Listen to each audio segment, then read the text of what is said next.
Welcome to another exciting edition of Linux in Review.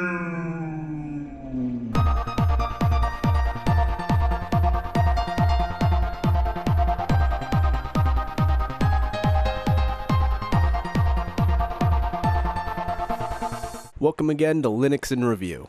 Today we're looking at AV Linux 5.0, a studio distro based off Debian 6 and packaged in ISO format with RemasterSys system tools.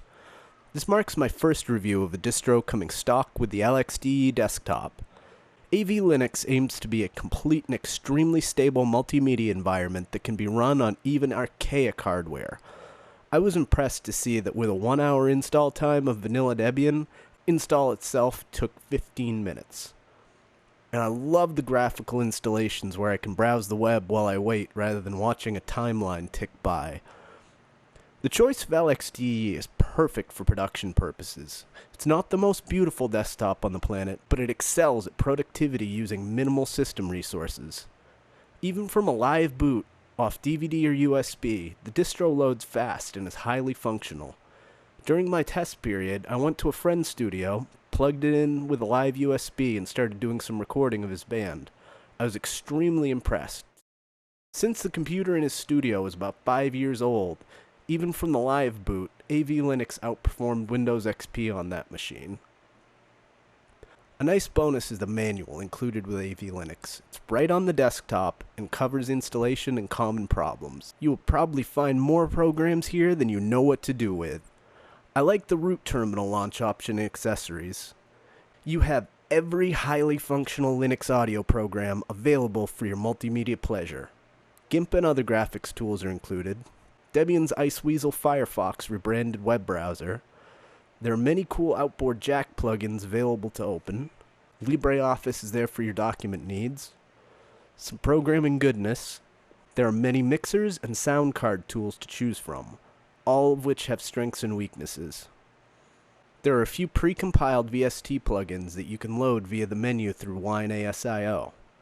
Video is rounded out nicely with some great apps. The AV Linux control panel will allow you to do most of your common system tasks and tweaks within it. The easily launched WBAR dock puts a customizable dock at the top of your screen, coming stock with many of the programs and tools that you will need. Kinda reminds me of the OS X dock.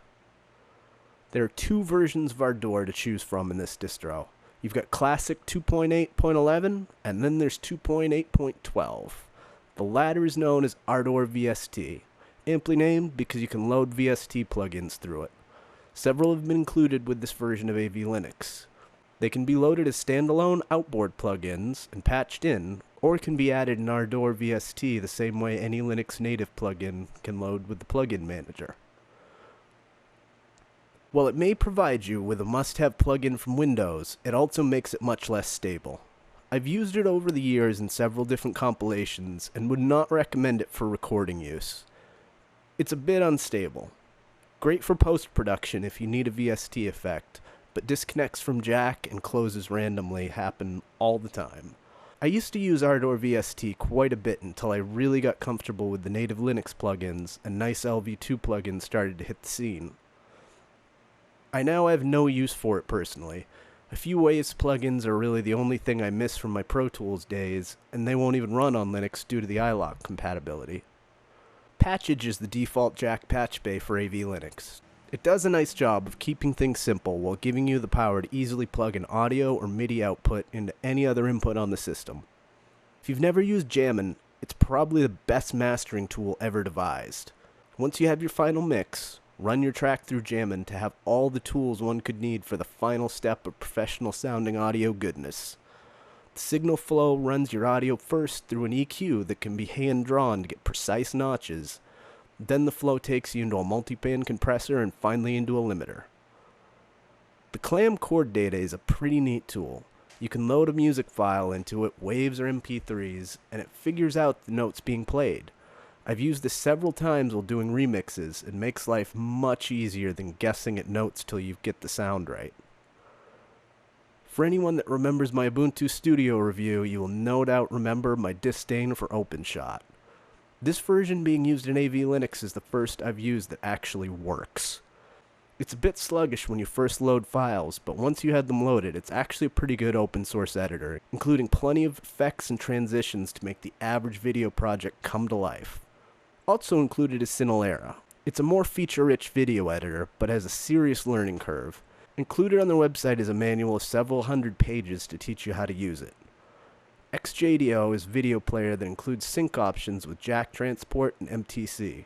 It's nice when you want to work on the soundtrack for a finished video in a DAW like Ardor.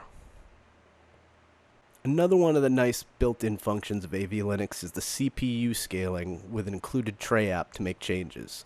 Depending on the speed of your CPU and what you were working on at the time will probably determine your settings. In conclusion, I must say I really like the way AV Linux works. The packages have been tweaked to work nicely together with the fewest bugs possible. It also includes pretty much everything you need for multimedia creation.